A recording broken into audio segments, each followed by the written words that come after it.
예, 늘 인사하는 거죠. 일주일 동안 또 세상 가운데서 힘들고 어려운 일들이 많이 있었을 텐데도 불구하고 또 승리하시고 오늘 기쁜 마음으로 함께 이 자리에 참석하신 우리 선들의 성도들과 또 3층에서 예배드리시는 모든 분들, 또 영상으로 예배드리시는 우리 모든 분들에게 하나님의 크신 은혜와 축복이 가득 넘치게 되기를 주님의 이름으로 축복합니다. 아멘. 오늘 말씀을 가지고 세례 그리고 하나님의 소리라는 제목으로 말씀을 전하도록 합니다.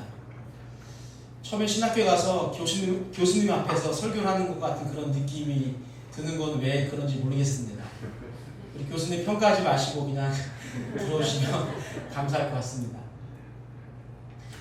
소리와 관련된 말을 찾다가 보니까 참 예쁜 말이 많다는 것을 알았습니다. 한번 여러분들 속으로 맞춰보시면 좋을 것 같아요. 마른 잎이나 가랑잎 따위를 잇따라 가볍게 밟을 때 나는 소리는 바삭바삭입니다. 마른 물건이 잇따라 가볍게 바스러지는 소리나 그 모양을 나타내는 말은 보삭보삭입니다. 많지 않은 사람이 나직한 목소리로 정답게 이야기하는 모습이나 그런 소리를 나타내는 말은 도란도란입니다. 남이 알아듣지 못하게 작은 목소리로 조용조용 이야기하는 모양이나 소리가 소곤소곤입니다. 그런데 똑같이 작은 말로 하는데 그리고 남이 알아듣지 못하도록 은밀하게 이야기하는 소리나 그 모양은 속닥입니다. 우리의 소리는 도란도란입니까? 아니면 소곤소곤입니까? 아니면 속닥입니까? 우리의 소리가 속닥보다는 도란도란 그런 이야기였으면 좋겠습니다. 이렇듯 세상에는 많은 소리가 있습니다. 듣고 싶은 소리가 있는가 하면 듣고 싶지 않은 소리들이 있습니다. 나를 사랑한다는 소리, 또 보고 싶다는 소리, 멋지다는 소리, 예쁘다는 소리, 그리고 생일을 축하한다는 소리는요, 듣고 싶은 소리입니다. 그러나 늘 싸우는 정치인들의 소리나 또 도로를 걷다가 갑자기 큰 경적 때문에 깜짝 놀라게 하는 그런 소리들, 그리고 옆에 달라붙어서 늘 징징거리는 그런 소리는 듣고 싶지 않은 소리입니다. 오늘 본문을 보게 되어지면 우리에게 힘이 되는 소리, 또 우리에게 듣고 싶은 소리가 들려옵니다. 그러나 그 소리는요, 아무에게나 들리지는 않았습니다. 그 소리가 누구에게 들렸을까요? 바로 예수님에게만 그 소리가 들렸죠. 지난주에 세례 요한의 겸손함에 대해서 말씀을 드렸습니다. 세례 요한은 수없이 많은 군중이 자기 앞으로 다가오고 자기를 찾고 그들에게 세례를 주었지만 자신을 드러내지 않고 자신 뒤에 오실 그 메시아 앞에 겸손함을 잃지 않았습니다. 오늘은 예수님의 세례와 하나님의 소리에 대해서 우리가 말씀을 나누고자 합니다. 여러분, 세례 요한의 세례는요, 죄 사함을 받게 하는 그런 회개의 세례였다라고 4절에서 말씀을 하고 있어요. 그래서 세례를 베푸는 곳에 찾아온 바리새인과 사두개인들에게 이렇게 말을 합니다. 마태복음 3장 7절입니다. 같이 읽겠습니다. 요한이 많은 바리새인들과 사두개인들이 세례 베푸는 데로 오는 것을 보고 이르되 독사의 자식들아, 누가 너희를 가르쳐 임박한 진노를 피하라 하더냐. 아멘. 여러분, 세례 요한은 바리새인과 사두개인들에게 독사의 자식이라고 말하면서 누가 너희를 가르쳐서 임박한 진노를 피하라고 말해주냐라고 이야기합니다. 여기서 피하라 하더냐라는 뜻은요, 도망하여 구원받다라는 그런 뜻입니다. 결국 마태복음 3장 7절의 말씀은요, 필연적으로 닥치게 될 하나님의 진노는요, 그 진노를 피할 수 있는 방법은 도망해서 되는 것이 아니라 바로 회개의 세례를 받는 것이라고 말하는 것입니다. 이처럼 요한이 베푸는 세례는요, 하나님의 진노를 피하는 방법이었습니다. 이렇게 회개의 세례를 전파하고 있는 세례 요한 앞에 오늘 주인공 되신 예수님이 등장을 하시죠. 우리 9장 읽어보도록 하겠습니다. 읽습니다. 그때 예수께서 갈릴리 나사렛으로부터 와서 요단강에서 요한에게 세례를 받으시고. 아멘. 여러분, 갈릴리 나사렛이라는 동네는요, 예루살렘에서 북쪽으로 약 120km 정도 떨어진 아주 작은 마을이었습니다. 예수님의 세례를 받으신 곳이 여리고 맞은편 요단 강가라고 한다고 하면 당시에 운송수단이 없던 시절이었기 때문에 좋게 3, 4일은 걸어야 도착할 수 있는 그런 곳입니다. 아주 먼 거리라는 이야기입니다. 그렇게 먼 곳으로부터 세례 요한에게 지금 세례를 받으러 예수님께서 오셨어요. 마가는 이러한 상황을 아주 간단하게 묘사하고 있지만 마태는 복음에서는요 좀 길게 그 상황을 이야기하고 있습니다. 마태복음 3장 14절 15절입니다. 읽습니다. 요한이 말려 이르되 내가 당신에게 세례를 받아야 할 터인데 당신이 내게로 오시나이까. 예수께서 대답하여 이르시되 이제 허락하라. 우리 이웃과 이와 같이 하여 모든 의를 이루는 것이 합당하니라 하시니 이에 요한이 허락하는지라. 아멘. 세례 요한은 세례를 받으러 오신 예수님에게 바로 세례를 한 것이 아니라 말씀을 보니까 말렸다라고 이야기합니다. 여러분, 말리다라는 동사가 그 미완료 과거 시제로 쓰였어요. 무엇을 말하냐면 이것은 행동의 계속이나 반복을 나타낼 때 썼던 단어입니다. 무엇을 말할까요? 세례를 받으려는 예수님과 세례를 줄 수 없다라는 세례 요한의 행동이 한 번이 아니라 여러 번 반복되었다는 것을 말합니다. 마치 식사나 커피를 하게 되어지면 한국 사람들은 어떻습니까? 서로 내려고 하죠. 경제가 좀 어려우면 약간 뒤로 빠질 수도 있지만 예전에는 서로 낸다고 했어요. 그러면 몸을 밀쳐가면서까지도 카드를 분명히 캐시하게 줬는데도 불구하고 그 카드까지 빼앗아 가지고 내 카드로 결제하는 그런 사람들이 한국 사람들입니다. 야, 형이 산다니까, 그동안 형이 많이 샀으니까 이제 내가 산다니까 라고 하는 것이죠. 지금 예수님과 세례 요한의 상황이 그러한 상황이라는 겁니다. 그러나 예수님은요, 세례 요한의 그렇게 적극적인 말류에도 불구하고 나에게 세례를 베푸는 것이 모든 의를 이루는 것에 합당하니 내가 너에게 세례 받는 것을 허락하라 말씀을 합니다. 결국 요한이 예수님에게 세례를 베풀게 됩니다. 그렇다면 왜 세례 요한이 예수님에게 세례 베푸는 것을 그렇게 몇 번이나 간곡하게 거절을 했을까요? 여러분, 이유는 간단합니다. 요한의 세례는 어떤 세례? 우리가 알고 있는 것처럼 죄를 씻기는 회개의 세례였습니다. 그러나 예수님은요, 거룩한 하나님의 아들이십니다. 죄가 없으신 분이에요. 그래서 고린도후서 5장 21절에 보면 예수님은 죄를 알지도 못한 자라고 성경이 기록하고 있습니다. 따라서 지금 세례요한 자신이 많은 사람들에게 세례를 베풀고 있지만 내가 진정한 죄인이기 때문에 예수님에게 내가 세례를 주는 것이 아니라 내가 예수님으로부터 세례를 받아야 한다라고 말을 하고 있는 것이죠.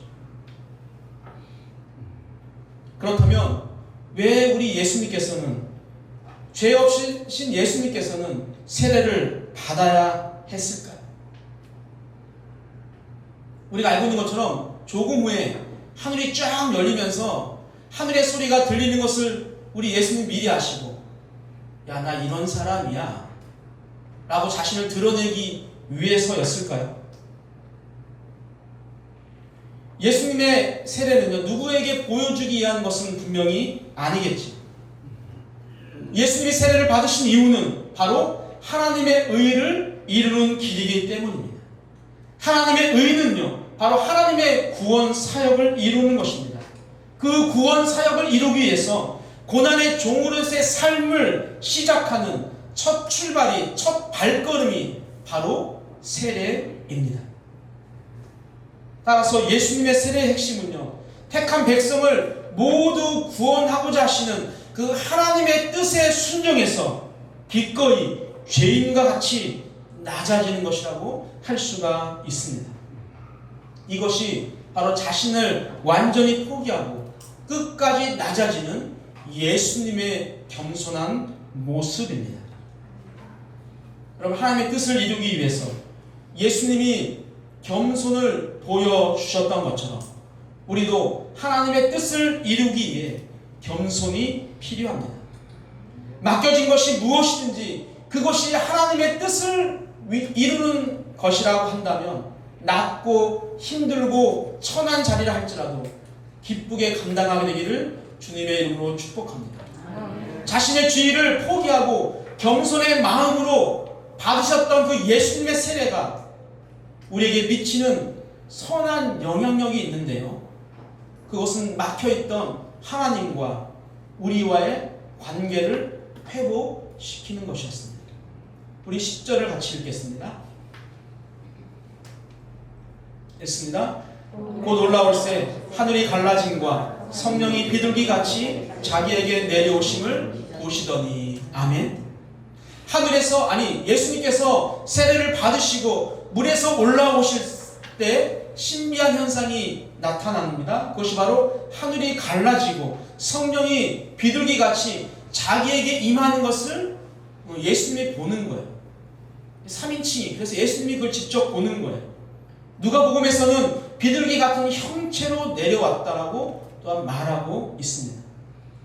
오늘 같이 좀 더 살펴보길 원하는 것이 바로 하늘의 갈라짐입니다. 여기서 갈라지다라는 단어의 헬라의 원형이 무엇이냐면 스키조라는 단어예요. 이 단어는 쪼개다, 찢어지다라는 그런 뜻을 가지고 있습니다. 여러분, 이 단어가 여기 말고 또 어디에서 사용이 되어졌을까요? 마가복음 15장 38절입니다. 같이 했습니다. 이에 성소 휘장이 위로부터 아래까지 찢어져 둘이 되니라. 아멘. 예수님께서 십자가에 달려 죽으신 후에 성소의 휘장이요 위에서부터 아래까지 찢어지는 사건이 발생하는데, 이때 사용된 찢어져라는 단어가 바로 스키조라는 단어입니다. 여러분, 성소의 휘장은 성막에 성소와 지성소를 가로막고 있었던, 그러니까 좋은 실로 짠, 지금으로 말하면 천막과 같은 것입니다. 하나님이 임재하시는 장소였던 이 지성소에는요, 대제사장이 1년에 단 한 번만 들어갈 수 있는 곳이었습니다. 따라서 이런 휘장이 위에부터 아래까지 찢어졌다는 것은, 예수님의 죽음으로 이것이 찢어졌다는 것은 그동안 막혀 있었던 하나님과 우리와의 담이 또 하나님께로 가는 모든 그 길이 모든 자들에게 열리게 되었다라는 것을 의미합니다. 따라서 예수님께서 세례를 받으시고 물에서 올라오실 때 하늘이 열렸다는 것, 즉 하늘이 찢어졌다는 것은요, 인간의 죄로 인해서 하나님과 우리 사이를 막았던 담이 완전히 허물어졌다라는 것을 의미합니다. 여러분, 담이 허물어졌다는 것은요, 서로 왕래가 가능하게 되었다는 것이고 서로가 소통할 수 있게 되었다라는 것을 의미합니다. 혹시 우리 사이에도 보이지는 않지만 서로를 볼 수 없게 하는 그런 휘장과 같은 것이 있지는 않습니까? 목회자와 성도들 사이에, 또 교회 공동체 안에, 가정 안에 소통이 일어나고 있지 않다면, 예수님이 낮아지심으로 하나님과의 막힌 담이 완전히 찢어졌던 것처럼 우리의 겸손으로 우리 사이를 가로막고 있던 그 모든 것들이 완전하게 찢어지게 되기를 주님의 이름으로 축복합니다. 이렇게 죄인의 모습으로까지 낮아져 겸손한 모습으로 세례를 받으신 예수님에게 가장 큰 응원의 소리가 들려요. 바로 아버지의 소리입니다. 우리 11절을 같이 읽겠습니다. 읽습니다. 하늘로부터 소리가 나기를 너는 내 사랑하는 아들이라 내가 너를 기뻐하노라 하시니라. 아멘. 여러분, 땅 위에는요 세례 요한을 통한 회개의 세례를 전파하는 이 소리가 가득했다고 한다면 하늘에서는 하나님의 소리가 진동했습니다. 어떤 톤이었는지 얼마나 큰 소리였는지 알 수는 없어요. 이 부분은 다음 주에 시험과 연결해서 다시 한번 말씀을 보려고 합니다. 지난주부터 마가복음 강해를 시작했습니다. 마가복음 강해를 시작하는 특별한 이유가 있는지 물어보는 분이 계신데, 코로나 바이러스로 힘들고 어려움을 보내고 있는 성도님들에게 이 시대에 가장 필요한 말씀이 무엇일까를 많은 시간 동안 고민을 해보았어요. 그리고 내린 결론이 바로 예수님의 이야기, 즉 복음, 기쁜 소식, 좋은 소식이라는 것을 마음속에 주셨어요. 그래서 복음을 선택했고 그 중에 마가복음을 선택을 했습니다. 바라기는 마가복음을 통해서요 근심된 세상의 소리가 하나님의 복음의 소리로 덮여서 어려운 시기에 조금이라도 여러분의 삶 가운데, 가정 가운데, 사업 가운데, 직장 가운데 위로가 되기를 간절히 소망합니다. 한 주간 마가복음 본문과 또 병행 구절을 묵상하면서 하나님께서 무엇을 말씀하고 싶으셨을까를 생각해 보았습니다. 7월 26일 이 주일을 통해서 예배하고자 하는 우리에게 과연 하나님은 무엇을 말씀하고 싶으실까에 대해서 하나님께 계속적으로 물었습니다. 그리고 기도할 때마다 하나님 저에게 말씀해 주세요. 하나님 성도님들에게 복음을 전하고자 하는 마음으로 시작하는 거 우리 주님이 잘 아시니까 하나님 말씀이 보이게 하시고 새로운 말씀이 전달되어질 수 있도록 저에게 좀 말씀해 주세요. 그렇게 하나님의 소리를 듣고자 했던 한 주였습니다. 금요일 새벽 예배가 끝나고 이른 아침에 설교를 준비하기 위해서 새롭게 만든 묵상집을 이렇게 펼쳤는데 그 묵상집 맨 상단에 무엇이라고 쓰여져 있었냐면 소리라는 두 단어가 쓰여져 있었어요. 나도 모르게 묵상을 하면서 이 소리라는 글자를 써 놓은 것이죠. 그래서 사실은 적지 않은 충격을 받았습니다. 그래 하나님은 우리에게 늘 말씀해 주시고 우리에게 늘 소리로 이야기하시는데 왜 나는 자꾸만 하나님에게 소리를 들려달라고, 말씀을 들려달라고 이야기했을까라고 하면서 사실은 조금 마음에 그런 부끄러움도 있었습니다. 여러분, 하나님께서 천지를 창조하시면서 지금까지 계속적으로 말씀을 하고 계세요. 내가 너와 반드시 함께 할 것이고 나의 의로운 오른손으로 너를 붙들어 줄 것이고 내가 지명하여 불렀나니 너는 내 것이라고 말씀하시고 너희들을 만민 중에서 특별히 구별했다라고 우리에게 계속적으로 말씀을 하셨어요. 태초부터 지금까지 오늘까지 우리에게 수없이 많은 이야기를 하셨습니다. 우리가 그 소리를 잘 듣지 못하는 것뿐입니다. 이렇게 세례를 받고 올라오신 예수님에게 하나님 말씀하시는 것인데 다시 한번 우리 11절을 보겠습니다. 읽습니다. 하늘로부터 소리가 나기를 너는 내 사랑하는 아들이라 내가 너를 기뻐하노라 하시니라. 아멘. 세례를 받고 올라오는 그 예수님에게 너는 내 사랑하는 아들이고 내가 너를 기뻐한다라고 말씀을 하십니다. 내 사랑하는 아들이라는 것은요 하나님과 예수님의 관계를 정확하게 묘사하는 구절입니다. 선포하는 말씀이에요. 그리고 내가 너를 기뻐한다는 것은 너가 지금 세례 요한에게 세례를 받아서 내가 그것 때문에 기쁜 것이 아니라 예전부터 한 번도 빠짐없이 너를 통해서 내가 기뻐하고 있다라는 하나님의 말씀입니다. 여기서 우리가 생각해 보아야 할 것이 있습니다. 우리는 하나님으로부터 너는 내 사랑하는 아들이야, 너는 내 사랑하는 딸이야, 내가 너를 지켜줄 거야. 내가 너 때문에 너무너무 기뻐. 라는 좋은 말을 듣는 것에만 우리가 너무 집중하지 않았나요? 여러분, 우리가 하나님의 아들이라는 것은요, 하나님이 우리의 아버지라는 것을 말하는 것이죠. 아버지니까 아들을 지켜주는 것, 아들을 위해 헌신하고 수고하는 것은 너무나도 당연해요. 그런데 중요한 것은 우리가 거기에 멈춰서서 늘 하나님의 사랑과 하나님의 보호와 하나님의 은혜만 간구하며 살아가지는 않았습니까? 하나님을 아버지라고 부르면서 우리는 얼마나 하나님을 아버지로 대접하면서 살았나요? 조선시대 성리학의 거목이었던 율곡 이이가 지은 경몽요결이라는 책이 있습니다. 경몽요결이라는 책의 뜻은요, 어리석음을 깨우치는 요결, 중요한 비결이라는 그런 뜻입니다. 당시에 학문하는 많은 사람들이 가장 큰 지침으로 삼았던 책 중에 하나입니다.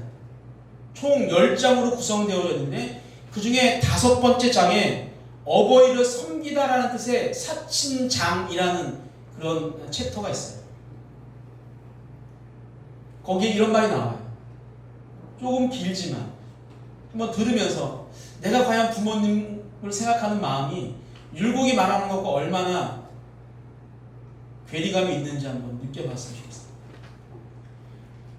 부모를 섬기는 자는 한 가지 일이나 한 가지 행동이라도 감히 제 마음대로 하지 말며 반드시 부모에게 명을 받고 난 다음에 행해야 한다. 만일 해야 할 일이라도 부모가 이를 허락지 않을 때는 자세히 말씀을 드려서 허락하신 뒤에 행해야 하며, 끝내 허락하지 않으시더라도 또한 곧바로 자기 뜻을 이루어서는 안 된다. 두 번째가, 날마다 날이 밝기 전에 일어나서 세수하고 머리를 빗고 옷을 입고 띠를 매고 부모가 주무시는 곳으로 나아가 기운을 낮추고 목소리를 부드럽게 하여 더우신지 추우신지 편안하신지 불편하신지 여쭙는다. 날이 어두워지면 주무시는 곳에 나아가 이부자리를 깔아드리고 따뜻한지 서늘한지를 살펴본다. 낮 동안 받들어 모실 때에는 항상 얼굴빛을 온화하게 하고 용모를 공손히 하여 공경스럽게 응대하고 좌우로 나아가 받들어 모시어 그 정성을 극진히 한다. 또 집을 나가거나 밖에서 돌아와서는 반드시 절한 다음에 배워야 한다. 날마다 생활하는 사이나 짧은 시간일지라도 부모를 잊지 않아야 비로소 효도한다고 말할 수 있다. 몸가짐을 삼가지 않으며 말을 함에 법도가 없어 장난이나 치면서 세월을 보내는 자는 모두 부모를 잊어버린 것이다. 더 많은 이야기가 있지만 이 이야기가 바로 율곡이 생각했던 자녀로서 부모에게 해야 될 덕목이었습니다.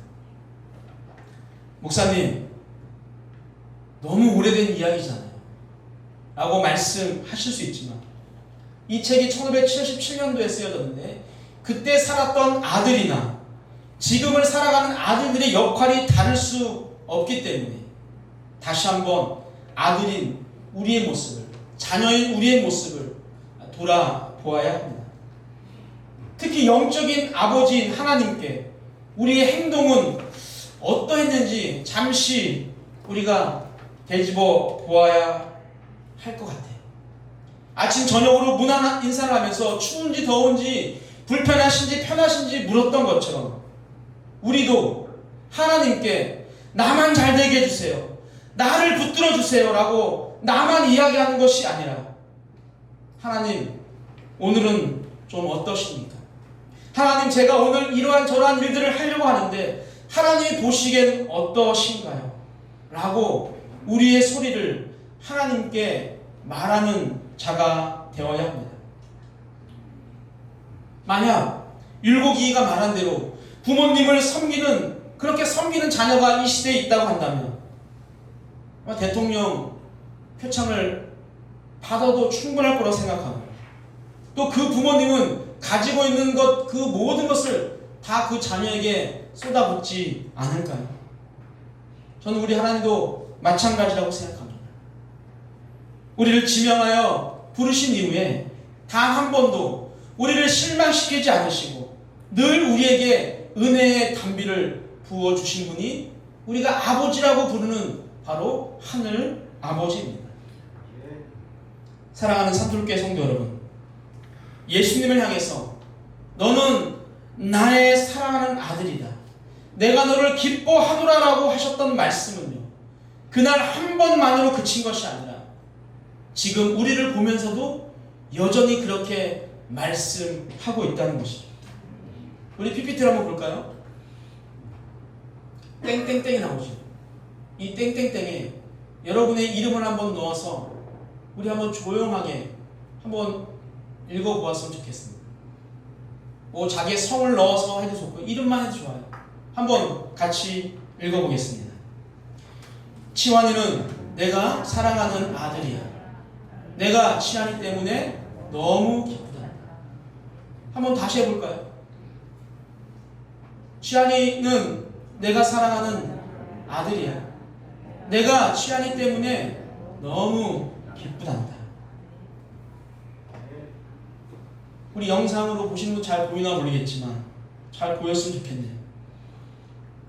말씀을 마칩니다. 사랑하는 아버지 하나님의 사역을 완성하기 위해서 모든 것을 포기하고 죄인이 되어져서 죄인의 모습으로 세례를 받으신 그 예수님의 겸손함과 나를 아들이라고, 나를 딸이라고 인정해 주시고 나 때문에 기쁘다라고 말씀하시는 그 하나님의 소리를 우리 가슴속에 품고 한 주간 세상에서도 승리하는 우리 산tur교회 모든 성도님들 되시기를 주님의 이름으로 축복합니다.